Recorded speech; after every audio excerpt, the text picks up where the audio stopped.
new comic book movie which shows us the origin of the iconic villain of Batman, the Joker. As soon as I watched the first teaser trailer of this film, I was a little skeptical about this film. First of all, because Justice League really let me down. Then I didn't really like Aquaman. I thought Shazam was mediocre. Secondly, we got another film based on the origins of another villain, which was Venom. And that movie didn't treat Venom as a villain. He became a hero by the end of the film. We got a new Joker incarnation back in 2016 in Suicide Squad.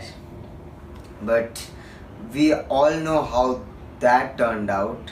Blah blah blah blah blah blah blah blah blah. But just 1 month ago, there was news that it got an 8-minute standing ovation at the Venice Film Festival and it won the Best Film Golden Lion Award. That made me pretty excited about this film. And I watched the film 2 days ago and this film has not left my mind till now. The film is structured in such a way that it engrosses you entirely into the life of this character. There is not much action going on in this film, but then too we are invested in the story, in the characters, and that's what I really loved about this film. But first we have to talk about Joaquin Phoenix.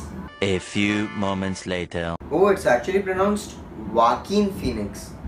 And I said Joaquin Phoenix.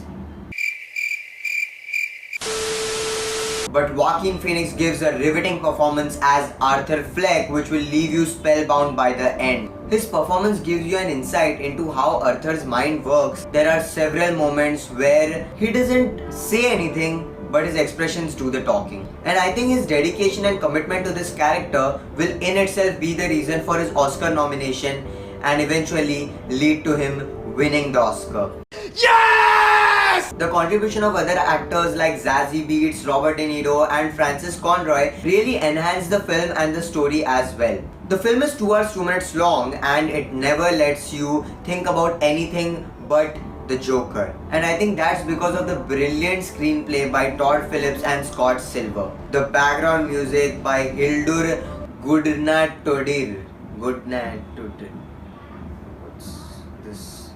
The background music leaves you agitated and awe-inspired at the same time, which is so surprising. The cinematography by Lawrence Sher gives you the claustrophobic feeling and you feel as if you are with the characters in the moment.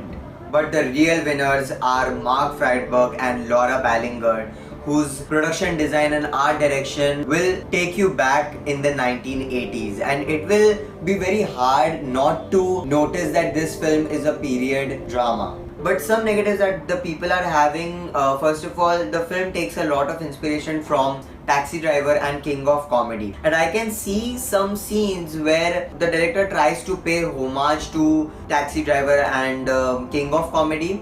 I didn't see that as a problem. And the other negative people are having, which has become a big controversy, that the audiences are rooting for a Joker. It's like we are rooting for the villain. As a movie lover, we are watching the film as a Joker origin story. So we know that he is a villain and we not sympathize with him. Yes, we sympathize with him at some points, but at the end of the movie, we know that he is wrong. But a similar controversy had happened back in June with a Bollywood film.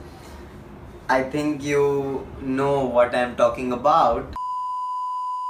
But unlike that film, Joker gives all the perfect reasons as to why he is the way he is. So I have no problems with the film. All in all, Joker is a film which you have to see in the cinema, and don't go in expecting a big comic book action film. And I'll say this frankly that this film has no action sequences. It's entirely a drama film, and if you are a movie lover, it will grab you from the first scenes. और अगर action movie देखना है तो war देख लो ना, which looks like a superhero movie too.